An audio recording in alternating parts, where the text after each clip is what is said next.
అయితే మనకి ప్రెజెంట్ అయితే ఏంటంటే రామ్ చరణ్ గారు మన పెద్ద మూవీ షూటింగ్ జరుగుతుంది కదా. జరుగుతున్న క్రమంలో మనకి అనుకోని సంఘటన జరిగింది. అయితే రామ్ చరణ్ గారికి కొంచెం ఏంటంటే షూటింగ్ చేస్తున్న క్రమంలో ఆయనకి గాయం గాయం తగలడం జరిగింది, దెబ్బ తగిలింది.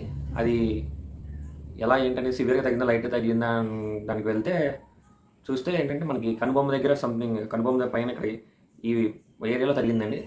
అయితే తగలడం వల్ల కొంచెం కట్ అయ్యింది. కట్ అయిన తర్వాత మనకి కుట్లు కూడా పడ్డాయి. కుట్లు పడి మళ్ళీ ఆయన ఓకే సినిమా మళ్ళీ షూటింగ్ ఆగితే ఎక్కడ లాస్ అవుతారా ప్రొడ్యూసర్ అని చెప్పేసి ఆయన మళ్ళీ షూటింగ్ కంటిన్యూ చేయడం జరిగింది. అయితే మూవీ టీం వచ్చేసి వద్దు సార్ రెస్ట్ తీసుకొని మీరు అని చెప్పేసి అన్నారు.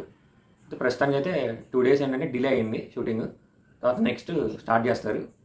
అయితే మనకి ఇంకో విషయం ఏంటంటే మనకి పవన్ కళ్యాణ్ గారి టీం నుంచి ఒక మెసేజ్ వచ్చిందనమాట. అయితే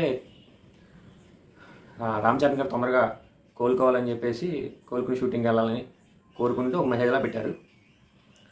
ఎందుకంటే మరి కొడుగ్గా ఆయన చెప్పాలి కాబట్టి ఖచ్చితంగా తెలుసుకుని ఎవరికి తెలియని సందర్భంలోనే ఆయన తెలుసుకుని మరి అది అప్డేట్ ఇచ్చారు. మెసేజ్ పెట్టి తొందరగా కోలుకోవాలి, షూటింగ్ కంటిన్యూ చేయాలని చెప్పేసి పెట్టడం చాలా ఆనందంగా అనిపించింది.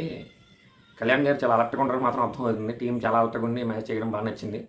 అయితే షూటింగ్ కంటిన్యూ అయ్యి షూటింగ్ బాగా చేస్తారని కోరుకుంటున్నాను. అయితే ఇంకా ఇలాంటివి ఏమి జరగకూడదని ఆ దేవుని కోరుకుంటున్నాను.